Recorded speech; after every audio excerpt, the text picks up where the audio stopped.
Carapaz et t'assurer de s'emparer du maillot du meilleur grimpeur Leclerc. If I cannot take the yellow, I can take this. Alright, Tully, come on, man. This is for the Tour de France. Come on. I know it's hard. You just got to hang on. Halo guys, kembali lagi di Road.id. Wah, saya yakin nih, buat kalian yang udah ngikuti Tour de France sejak 3 minggu terakhir, kalian pasti deg-degan dan juga feeling thrilled of what happened for the final result gitu ya. Tadej Pogacar, man. Shocking ya, it's a shocking news, it's unbelievable, as well as exciting juga. He won his first Tour de France at age 21, termuda di dalam 100 tahun lebih, dan seorang Slovenian pertama yang menjadi juara Tour de France. Aduh, Primoz, dia juga orang Slovenian dan he was almost jadi orang Slovenian pertama yang menangkan Tour de France gitu ya. Well, mungkin tahun depan dia bisa menjadi orang yang kedua, cuman orang yang pertama selalu lebih dikenang ya. Ya, well, but kudos buat dua orang ini, dua cyclist. Ini luar biasa banget, Tadej Pogacar, Primoz Roglic. Seru banget ngikutin ajang balapan sepeda Tour de France 2020 ini. One of the best ya, salah satu yang paling seru. Dan titik baliknya juga di stage-stage akhir, itu keren banget. Benar-benar Tadej Pogacar itu beat the odds gitu ya, luar biasa sekali. Gak tau dia mau ngomong apa lagi. Cuman mau sharing-sharing aja sama kalian semua. Ya kita kan semua tahu ya kalau kita ngikutin semua mata di Tour de France 2020 ini sebenarnya tertuju kepada dua tim, yaitu tim Ineos, Ineos Grenadier dan juga Jumbo Visma gitu kan ya. Di tim Ineos ini kita tahu banyak sekali pembalap-pembalap yang luar biasa, dan juga dari Jumbo Visma juga selain dari pembalapnya kita tahu juga dari segi pengalaman mereka bertanding. Dan juga budgetingnya mereka juga besar gitu kan ya, lebih besar kalau mungkin dibandingkan dengan tim-tim yang bersaing lainnya. Jadi wajar kalau semua orang itu memprediksi juara Tour de France kali ini bakalan dari salah satu rider antara Ineos, leadernya yaitu Egan Bernal, dan Jumbo Visma, leadernya adalah Primoz Roglic gitu ya. Nah, ini yang bikin seru di stage 20 nih. Kenapa kok di stage 20 ini seru? Karena ini adalah titik baliknya si Tadej Pogacar menyalip rekan senegaranya yaitu Primoz Roglic untuk mencuri yellow jersey dari Primoz Roglic di stage 20 ini. Ceritanya itu gimana ya? Stage 20 ini kan time trial ya. Sebetulnya nggak diprediksi bakalan diambil oleh si Tadej ini. Karena sebetulnya di time trials ini justru yang diunggulkan adalah Tom Dumoulin ya. Tom Dumoulin adalah salah seorang pembalap dari Jumbo Visma juga yang dulu pernah juara ITT World Champion, Time Trial World Champion, dan dia ini yang digadang-gadangkan sebetulnya menang stage ini gitu. Cuman nggak disangka si Tadej justru mencuri kemenangan dengan luar biasa gitu. Jadi yang terjadi di stage 20 adalah pertama adalah Remy Cavagna ya, pembalap dari DC Quick-Step. Dari DC Quick-Step ini dia clock the time dengan 57 menit 54 detik.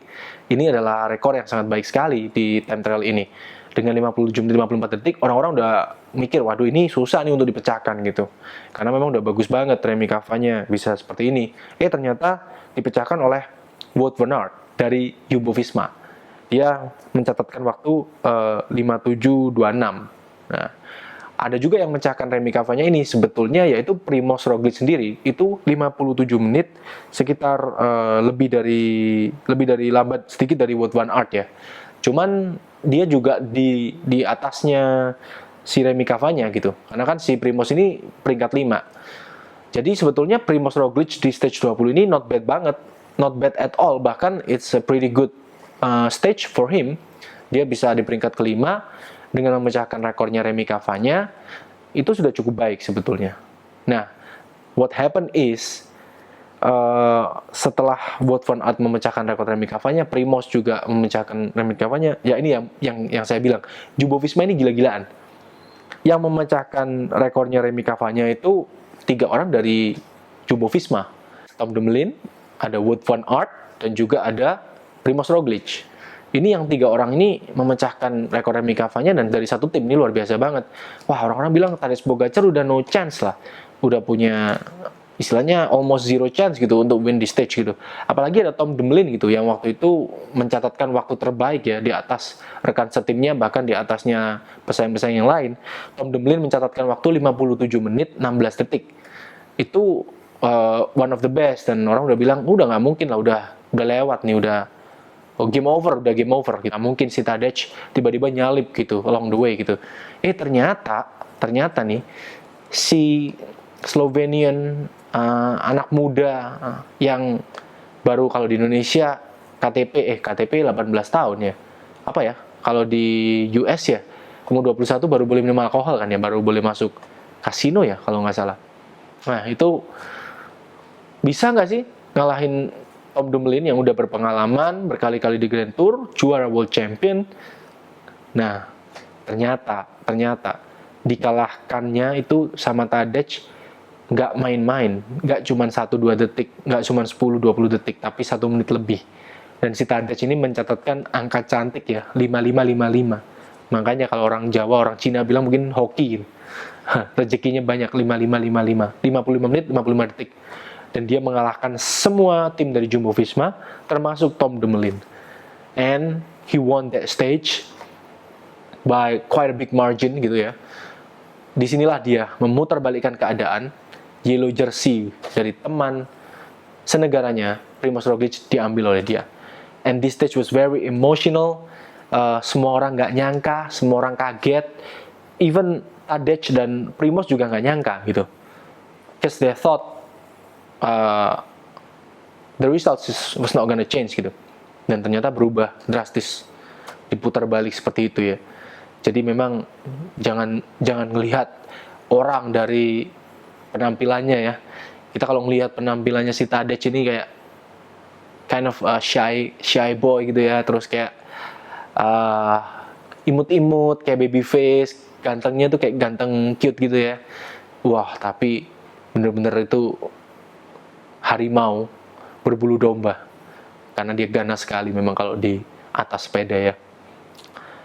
Ya, itulah stage 20. Bisa lihat aja cuplikannya, kalian Google atau kalian YouTube stage 20 gitu ya. Kira-kira emosionalnya dapet banget. Emang si Tadej ini bener-bener all out banget kalau saya lihat. Dan waktu wawancara tuh ya, dia bicara mengenai tentang how he won that stage and lain-lain. Tiba-tiba Primož masuk di tengah-tengah wawancara itu dan ngasih salamat ke dia untuk telah mengambil alih yellow jersey-nya, memeluk dia. Itu menyentuh banget gitu buat saya yang nonton, kayak wah, ini sportsmanship-nya bagus banget dan ini patut dicontoh gitu ya. Patut dicontoh banget oleh semua pro athletes gitu ya. Nggak cuma di cyclist tapi juga di tempat lain. Ini bener-bener nggak mudah gitu sebagai Primož Roglič yang dia juga notabene udah memang harusnya udah juara, karena dia sudah disupport dengan banyak sekali bintang cyclist di timnya. Tentunya dia punya beban yang berat. Kalau saya bayangin Primož Roglič, bebannya dia nggak ringan loh. Dia mungkin sangat merasa bersalah ya, guilty, atau mungkin dia disappointed, dia shocked, whatever you call it gitu. Dia all the feelings come together gitu ya, jadi satu. Dan kalau aku jadi Primož, it's not easy ya to do such a thing in front of the camera gitu. Saya merasa itu bukan sekedar drama lah ya. Itu bener-bener kayak sportsmanship yang baik banget. Ya udah, itu aja lah, kebanyakan ngomong di sana. Lanjut aja. Sebenarnya yang seru adalah kita kalau flashback, kilas balik di sebelum Tour de France ini dimulai. Let's see ya. Banyak prediksi-prediksi mengenai siapa juara Tour de France, dan jarang sekali orang menyebutkan Tadej Pogacar menjadi juara. Tadej Pogacar disebutkan iya, tapi bukan sebagai juara utama, namun sebagai white jersey-nya atau the best young rider. Of course lah, karena dia udah menang best young rider juga di Vuelta tahun lalu kan, 2019. Dan dia juga masuk di podium gitu, meskipun cuma juara 3. Itulah yang membuat Tadej mungkin namanya mulai moncer juga gitu kan ya, sebelum TDF ini dimulai. Tapi untuk juara utama tentu semua orang memprediksi adalah dari dua orang ini, yaitu si Primož Roglič dan Egan Bernal. Ya kita tahu lah Egan Bernal siapa. Egan Bernal menjuarai Tour de France dengan usia yang sangat-sangat muda juga, yaitu 22 tahun. Selisih sedikit sama Tadej tahun ini yang 21 tahun 364 hari. Karena Tadej waktu juara hampir 22 tahun, tapi masih 21, kurang 1 hari lagi 22. Jadi dia termuda memang. Jadi si Tadej ini lebih muda dari Egan waktu Egan juara. Nah, si Egan ini digadang-gadangkan juara lagi tahun ini. Karena memang performanya yang masih baik, kondisinya juga sangat prima. Banyak juga, timnya juga sebetulnya cukup kuat ya, meskipun nggak ada Chris Froome dan Geraint Thomas. Nah, cuman menurut saya adalah salah satu kesalahan yang dilakukan oleh tim Ineos ketika dia memasang Egan ini sebagai solo leader di Tour de France kali ini. Karena kita tahu ya, 8 last Tour de France atau 8 TDF terakhirnya tim Ineos, mereka menjuarai 7 kali juara. Karena tim Ineos ini super banget, udah kayak Real Madrid lah, udah kayak Golden State Warriors waktu 2000 berapa tuh, 14-15 ya, 16-17 itu dia memang udah unbeatable banget kan tim Ineos. Udah ada Chris Froome, Geraint, ada tambah Egan lagi yang pendatang yang masih muda, juara lagi. Tapi kuncinya mereka tuh selalu pakai jurus itu, dan sekarang jurus ini nggak dipakai lagi, yaitu minimal mereka punya 2 kartu as. Antara dulu kan si Geraint Thomas sama Chris Froome, terus si Egan sama si Froome juga. Jadi kayak ganti-ganti itu minimal ada 2 leader gitu. Nah di kali ini mereka nggak memakai strategi yang sama gitu. Chris Froome sama Geraint nggak dimasukin dalam squad, cuman si Egan Bernal doang yang masuk. Jadi sehingga I think it was kind of a mistake ya. Harusnya kalau ada 1 kartu as lagi yang dipasang, mungkin bisa different story juga nih untuk tim Ineos. Jadi itu Egan Bernal, salah satu yang paling digadang-gadangkan menjadi juara. Lalu ada Primož Roglič dari Jumbo Visma, juara tahun lalu Vuelta Espanya 2019. Udah nggak ditanyakan lagi lah. Justru lebih banyak yang memprediksi si Primož sih, karena kondisinya memang bagus banget. He was on his prime gitu ya, very fit gitu ya, very great shape gitu ya. Jadi dan timnya juga memang sangat mendukung. Di Jumbo Visma menurut saya tahun ini jauh lebih baik dari Ineos, skuadnya yang diturunin. Bayangin aja tuh, sudah ada si Primož Roglič juara Vuelta, ada Tom Dumoulin gitu kan ya. Tom Dumoulin, lalu ada Wout van Aert, lalu ada lagi Sepp Kuss, pendukungnya masih ada Sepp Kuss, pendukungnya masih ada George Bennett. Bener-bener banyak banget pembalap-pembalap yang supportnya ini udah nggak kayak support gitu, udah kayak kalau taruh tim lain dia udah jadi leader gitu sebetulnya si mereka ini. Jadi itulah beban yang dipikul oleh si Primož mungkin ya. Kalau si Tadej bedanya dia mungkin bertanding dengan istilahnya tanpa beban lah ya, tanpa beban, nothing to lose gitu kan ya. Paling muda, gue belum berpengalaman, and this is my first Tour de France gitu kan ya. Jadi ekspektasi di pundak saya itu nggak sebegitu tinggi gitulah ya. Itu yang mungkin ada di bayangan saya sih, yang membuat Tadej Pogacar bisa lebih lepas mungkin ya. Cuman si Primož sebenarnya udah baik banget sih. Nothing wrong sebenarnya yang dilakukan oleh Primož dan juga Jumbo Visma sejak awal Tour de France mulai sampai stage 20, sebenarnya nothing wrong gitu. Itu udah perfect banget gitu. Tim Jumbo sangat mendominasi, just as expected gitu. Bahkan ketika di stage 17 kalau nggak salah, itu gapnya udah jauh banget. Si Primož sama si Tadej itu udah cukup jauh banget. Udah kayak yang nonton udah kayak males udah pasti menang lah si Primož gitu. Bahkan ada video di mana manajernya Jumbo Visma itu confident banget gitu, kayak ya pembalap kita sekarang udah di posisi 1 dan kita sangat layak memang untuk percaya diri bahwa kita akan memenangi Tour ini, karena memang jaraknya juga sudah cukup lumayan gapnya, dan saya yakin pembalap kami akan memenangkan Tour ini gitu ya. Dan cukup confident, dan dia nggak salah juga, dia bukan sombong atau apa juga sih, karena memang udah istilahnya kalau di Kalau di bola gitu ya mungkin udah menang 3-0 gitu ya. Kalau di basket mungkin udah game line udah selisih 20 poin gitu ya. Udah kayak selisih waktunya juga udah nggak banyak gitu, mungkin satu quarter atau mungkin sisa 15 menit. Dan ternyata ini yang terjadi itu kayak istilahnya kayak buzzer beater gitu ya. Kalau kalian nonton basket, buzzer beater di detik-detik terakhir gitu ketika game final, ya ini menurut saya Tour de France kali ini serunya karena itu. Tadej Pogacar melakukan buzzer beater ini di stage ke-20 itu tadi. Ya itu tadi Primož Roglič, juara Vuelta 2019 dan juga pemenang dari Tirreno Adriatico 2019. Ya, itu tadi Primož Roglič. Lalu ada Tom Dumoulin. Ini juga kadang-kadang kan bisa menjadi juara TDF juga. Sebetulnya first leadernya Jumbo Visma ini Primož dan keduanya Tom Dumoulin. Biasanya kalau sebuah tim itu memang Tom Dumoulin tugas utamanya adalah Newport Primož supaya menjadi juara. Tetapi ketika plan A tadi nggak berhasil, si Primož katakanlah maybe ya injury atau mungkin ada masalah crash atau mungkin selain tabrakan tadi ada juga kondisinya yang menurun di tengah stage, tiba-tiba dia nggak bisa bersaing di papan atas, yaitu plan B-nya adalah Tom Dumoulin yang harusnya menggantikan perannya dia. Nah, Tom Dumoulin ini digadang-gadangkan juara juga karena dia adalah TT World Champion 2017, runner up atau silver medalist TT Olympic 2016, juara Giro di Italia 2017, dan juga beberapa stage di Vuelta dan juga Tour de France. Dia juga udah berpengalaman untuk memenangkan stage-stage di Grand Tour yang besar juga. Lalu selain Tom Dumoulin ada Julian Alaphilippe gitu ya. Dia juga memakai yellow jersey tahun lalu selama 14 hari. Memang dia nggak juara tahun lalu, cuman memakai yellow jersey selama 14 hari itu berarti udah 50% lebih dari Grand Tour-nya, dia udah mendominasi Julian Alaphilippe. Dan di 2020 ini pun terbukti awal-awal stage dia sangat mendominasi juga, until the point where he got poinnya dikurangin karena dia minum di 20 km terakhir ngambil bidon dari tim gitu ya. Itu yang memang menjadi kesalahan blundernya Julian Alaphilippe. Tapi dia salah satu yang digadang-gadangkan juga untuk menang.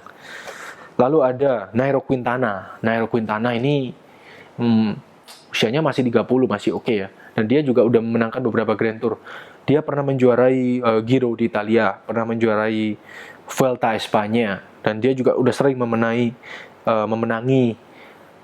bukan juara TDF tapi kayak Polkadot, White Jersey, udah langganan lah ya dia. Udah namanya kalau kalian lihat di atas-atas atau di koran atau di media udah sering muncul lah si Nairo Quintana ini. Saya yakin kalau kalian udah ngikutin sepeda mungkin beberapa tahun terakhir pasti kenal nama Nairo Quintana, seorang pembalap Kolombia yang luar biasa ini ya. Lalu ada yang digadangkan juga untuk menjadi juara Miguel Angel Lopez. Dia dari tim Astana dan dia pernah memenangkan beberapa stage juga gitu ya di Giro d'Italia, di Vuelta dan juga di Tour de France. Dia juga pernah beberapa kali memenangkan White Jersey ya di Vuelta dan juga di Giro d'Italia, bahkan lebih dari satu kali gitu. Jadi ini juga yang digadang-gadangkan karena pengalamannya yang sudah cukup dan juga performanya, kondisinya yang lagi prime. Miguel Angel Lopez ini seorang climber yang digadangkan menjadi juara Tour de France 2020 ini.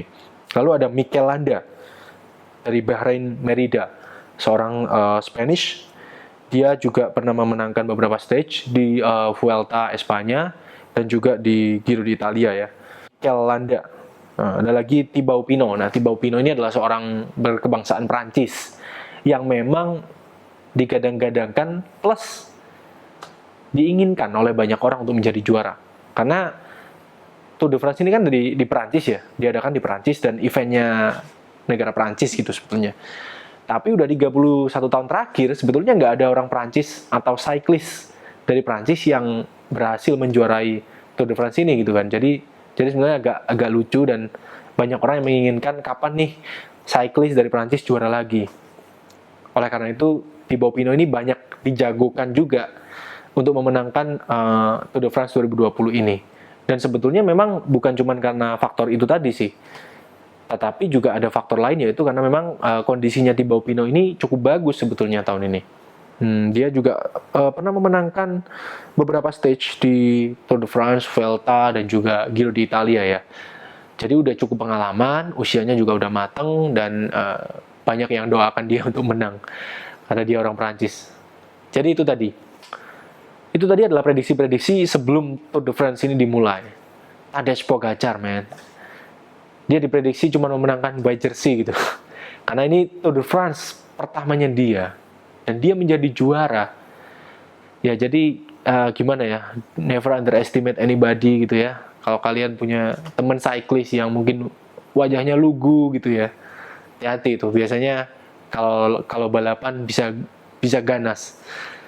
Dan yang sebetulnya menarik kalau kita lihat, tadi bahas ke stage 20. Apakah Tadej Pogacar mengalahkan Primož itu karena kesalahannya Primož atau bukan? Tadi udah saya bahas, jelas bukan. Karena yang dilakukan Primož sebenarnya udah cukup baik.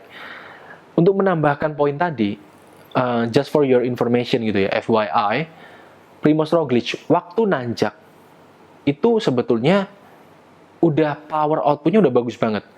6 watt per kilo, 6 watt per kilo. Itu udah sangat baik. 6 watt per kilo itu sangat besar loh. Bayangin aja kalau berat badannya dia katakanlah 68 kilo, kaliin aja 6. Itu udah sekitar 408 watt. Output powernya dia itu 408 watt gitu. Itu sulit banget loh untuk membuat average loh ya. Average 408 watt per untuk average segitu itu sulit banget ketika dia climbing. Jadi kan banyak orang bilang Primož bagus di stage 20 waktu flat. Iya, dia ngalahin si Tadej. Cuman waktu climbing dia ngewer gitu, istilahnya langsung melemah gitu. Padahal enggak juga. 6 watt per kg itu berat gitu ya. 400 watt lebih gitu outputnya berarti. Itu udah cukup baik sebetulnya. Dan Primož itu adalah pembalap yang cukup powerful gitu ya. Jadi sebetulnya saya kan punya power meter juga di sepeda road bike saya. Ngeluarin 350 watt aja waktu nanjak itu udah berat banget. Bisa tahan beberapa menit aja itu udah hebat gitu ya. Jadi nggak bayangin kalau ini 400 watt average-nya itu gila banget sih. Itu gila banget lah. Jadi sebetulnya yang salah bukan si Primož Roglič-nya, tapi memang Tadej Pogacar-nya yang dewa abis lah, udah lewat dewa abis bener. Ya itu tadi lah, untuk nambahin poin tadi, sharing aja, sebetulnya output powernya si Primož di stage 20 itu udah cukup baik. Nah, yang mau saya tambahin terakhir sebelum saya pamit dari video ini, kita seperti saya yang sampaikan di video saya kapan lalu mengenai Tour de France, penjelasan saya mengenai Tour de France. Kalau belum melihat bisa cek di link di atas ini ya, klik videonya, tonton, cukup seru mengenai Tour de France itu seperti apa. Yang menang Tour de France, sekali lagi, bukan orang yang terkuat. Nah, sebetulnya saya pernah baca di artikel, kalau power outputnya si Tadej Pogacar dibandingkan dengan Primož Roglič dan Egan Bernal, kan paling yang digadang-gadang juara kan dua orang ini nih, Primož sama Egan. Kalah. Si Tadej ini kalah. Jadi secara kekuatan, si Tadej ini tidak sekuat Primož Roglič ataupun Egan Bernal. Diukur dari power outputnya itu. Tetapi apa yang membuat Tadej ini menjadi juara sebetulnya adalah IQ cyclingnya dia, kecerdasannya dia, manajemennya dia. Ini yang sebetulnya banyak orang memuji-muji si Tadej ini di area itu. Bukan karena powernya yang berlebih-lebih, karena sebetulnya di bawahnya pesaingnya dia, tetapi karena IQ-nya dia ini, taktiknya dia ketika dia bersepeda. Jadi kalau kalian adalah cyclist yang nggak terlalu kuat mungkin secara power atau secara output ya, jadi nggak usah terlalu minder atau nggak usah terlalu dipikirin gitu, karena si Tadej ini juga bukan cyclist yang terkuat, tetapi dia adalah cyclist yang cerdik. Ketika dia tahu momen kapan ketika dia harus full power.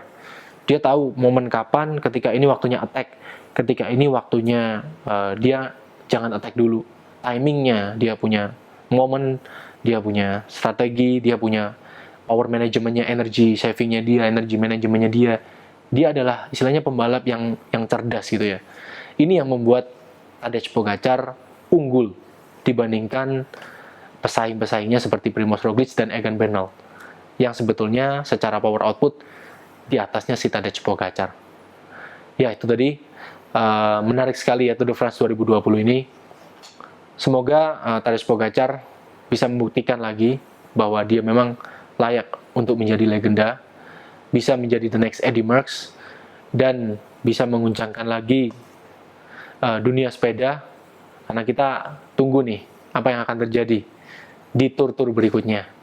Nah, satu lagi sebetulnya yang sangat menarik juga di Tour de France kali ini adalah sepedanya ya. Jadi Colnago, seperti yang kalian tahu, merek Italia yang cukup lama ini, sebetulnya nggak pernah ya memenangkan Tour de France. Sejak tahun 1950-an gitu, dia didirikan, cuman sampai sekarang nggak pernah memenangkan Tour de France. Padahal ini sepeda yang saya yakin cukup terkenal ya, banyak orang yang tahu juga sepeda Colnago ini cukup punya nama lah ya. Dia sudah pernah memenangkan Vuelta Espanya ataupun Giro d'Italia. Cuman entah kenapa sampai hari ini belum pernah memenangkan Tour de France until ya si Tadej Pogacar ini. Jadi bener-bener tour yang sangat bermakna ya bagi si Ernesto Colnago, pendiri Colnago yang masih hidup. Dia berumur 88 tahun sekarang. Jadi di usianya yang sudah cukup lanjut ini, dia sangat beruntung ya bisa melihat sepedanya masuk atau bahkan naik di podium nomor 1 di Tour de France kali ini. Jadi benar-benar first time for Ernesto Colnago untuk melihat sepedanya juara Tour de France, dan juga first time untuk UAE tim menjadi juara di sini, dan juga first time juga untuk Tadej Pogacar menjadi juara. Jadi ini benar-benar sangat berkesan dan juga keren banget sih menurut saya. Dan sepedanya Colnago ini sekarang dengar-dengar katanya harganya naik jauh juga ya. Yang tipe V3 RS ya. Karena well, orang-orang kan sudah the bike of the champ katanya. V3 RS ini banyak yang tanya juga sama saya, ini sepeda termasuk jenis apa?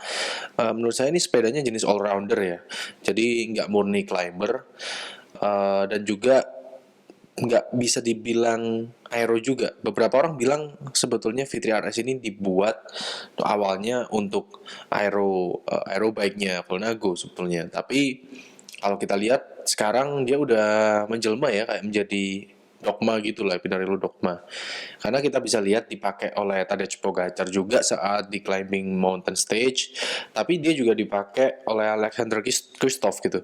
Alexander Kristoff ini seperti yang kita tahu adalah seorang sprinter ya, juga ridernya tim UAE Arab Emirates. Jadi well, ini sepeda yang cukup all-rounder menurut saya. Oke, itu aja ulasan saya tentang Tour de France 2020 dan juga khususnya Tadej Pogacar. Thank you guys yang udah nonton video ini lagi. Thank you yang udah keep following road.id. Jangan lupa yang belum subscribe, klik subscribe, like video ini juga kalau kalian suka. Kalau kalian punya saran, pendapat, ataupun pertanyaan yang lain, silakan tulis saja di comment section di bawah ini. Kalau gitu, saya Adi Wijaya, pamit dari road.id. Thank you.